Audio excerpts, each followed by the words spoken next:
दुनिया में खुद को शांति का दूत बताने वाले, खुद के लिए खुद ही शांति का नोबेल पुरस्कार मांगने वाले डोनाल्ड ट्रंप ने संयुक्त राष्ट्र सुरक्षा परिषद में उस प्रस्ताव पर वीटो लगा दिया है जिसमें गाजा में तत्काल अस्थायी संघर्ष विराम और बंधकों की रिहाई की बात की गई थी।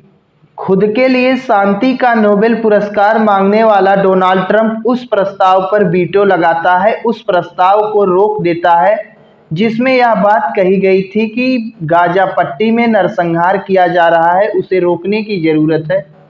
तो डोनाल्ड ट्रंप को लगता है कि उस नरसंहार को और बढ़ावा देने की ज़रूरत है, ना कि रोकने की ज़रूरत है। तो ऐसी स्थिति में उसने उस प्रस्ताव पर वीटो लगा दिया, उस प्रस्ताव को पारित नहीं होने दिया।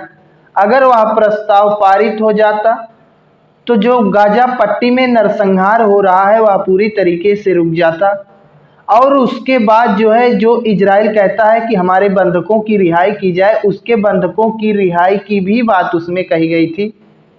तो ऐसी स्थिति में ना तो इजराइल चाहता है कि हमारे बंधक वापस आएं और ना ही अमेरिका चाहता है कि गाजा पट्टी में नरसंहार रुके।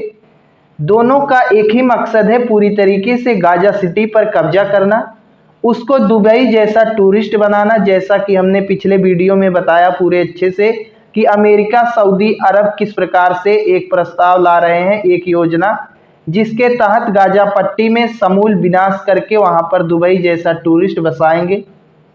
तो उसके लिए वहां पर काम कर रहे हैं अमेरिकी राष्ट्रपति डोनाल्ड ट्रंप, ना कि वहां पर मानवता की देख कर रहा है वो।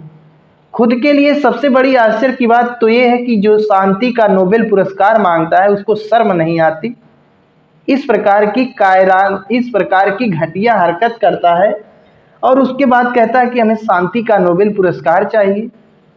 अगर डोनाल्ड ट्रंप इस प्रस्ताव पर वीटो नहीं लगाता तो पूरी तरीके से वहां पर लाखों लोगों की जान बच सकती थी।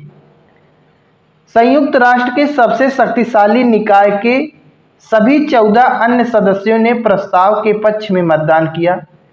जो संयुक्त राष्ट्र का सबसे शक्तिशाली निकाय है उसके सभी 14 सदस्यों ने यह कहा कि प्रस्ताव पारित हो जाए।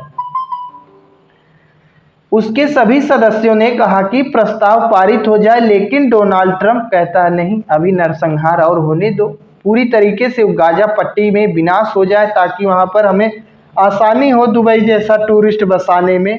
अगर गाजा पट्टी की वर्तमान में हालत देखी जाए तो इस प्रकार से है। अब जैसे यहाँ पर है गाजा पट्टी, इस बीच में अब यहाँ ये गाजा पट्टी है जैसे मान लिया हमने। अब यहाँ चारों तरफ से इजरायली सेना ने इसे घेर रखा है और यहाँ दूर दराज से इजराइल लगातार मिसाइल यहाँ पर रहने वाले फिलिस्तीनी लोगों के घरों पर मार रहा है, फिलिस्तीनियों पर मार रहा है, जिसमें देखा जा रहा है कि हजारों लोगों की जान जा रही है। तो ऐसी स्थिति में इस प्रकार से वहां पर नरसंहार चल रहा है कि सेना बाहर तो सेना ने घेर रखा है और दूर से यहाँ पर अंदर लोगों पर मिसाइल मारी जा रही है। अब समझ लीजिए किस प्रकार से नरसंहार चल रहा है।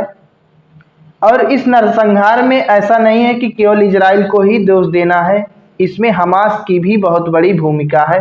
हमास भी कहीं ना कहीं इजराइल को उकसावा देता है।